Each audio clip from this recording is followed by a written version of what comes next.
There are places on this earth where time does not move, where the wind has been screaming the same song for 10,000 years. The Altai Mountains, on the border between Mongolia and Russia, are one of those places.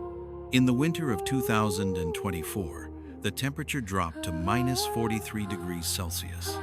A 78-year-old herder named Batu was searching for a lost goat. He had walked these mountains for 60 years. He thought he knew every stone, every cave, every crack in the permafrost. He was wrong. What Batu saw inside the ice was a face, a man's face, eyes half open, skin pale as moonlight, frost on his eyelashes perfectly preserved. He thought, at first, it must be a lost climber, a modern hiker who had fallen into a crevasse months ago. But as he chipped away at the ice with his hunting knife, he saw something glinting, bronze, a mask, half a mask, covering the upper face of a man who should not have been there.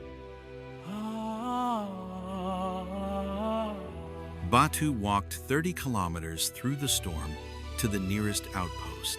By the next morning, a team of Mongolian and Russian archaeologists were on site. What they uncovered over the next 11 days would not appear in any newspaper for almost a year. The government classified it. A body, male, approximately 28 years old at death. Height, 1 meter, 76. Cause of death, a single arrow wound entering below the left collarbone. He wore a bronze face mask, Persian style, but not Persian.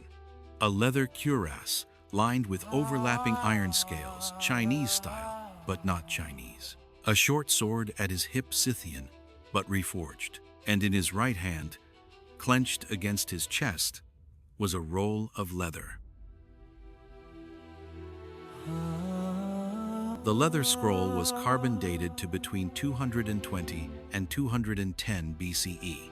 That is the reign of Qin Shi Huang, the first emperor of unified China, the man who built the Great Wall, the man who buried the terracotta army.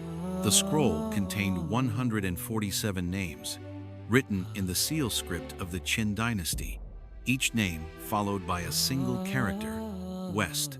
It was a roster of a Qin military expedition no historian had ever heard of. A unit sent west, far beyond the western frontier the Qin Empire was ever recorded to have crossed. 2,000 kilometers west of where the Qin Empire was supposed to end. In a frozen mountain on the Mongolian-Russian border, this man had been carrying a list of 147 soldiers he was apparently leading somewhere or trying to find. On the back of the scroll, in faded ink, was a map. The historians who first studied it sat in silence for a full hour because some of the markings they recognized. The Yellow River, Chang'an, the Jade Gate. But the line of travel didn't stop at the Jade Gate, where the Qin Empire ended. It continued, west, then northwest, then due north, through the Tian Shan, around the Dzungarian Basin, into the Altai. The final mark was a single character, drawn with a trembling hand. Home. He was not invading. He was going home. When the body was finally airlifted out of the Altai in the spring of 2025, Batu was there to watch. He had refused to leave the site through the entire excavation. A young Russian archaeologist asked him why. Batu pointed at the frozen warrior, now wrapped in white cloth. He waited 2,200 years for someone to find him. The least I could do was wait 3 months. The warrior is now in a climate-controlled vault at the National Museum of Mongolia.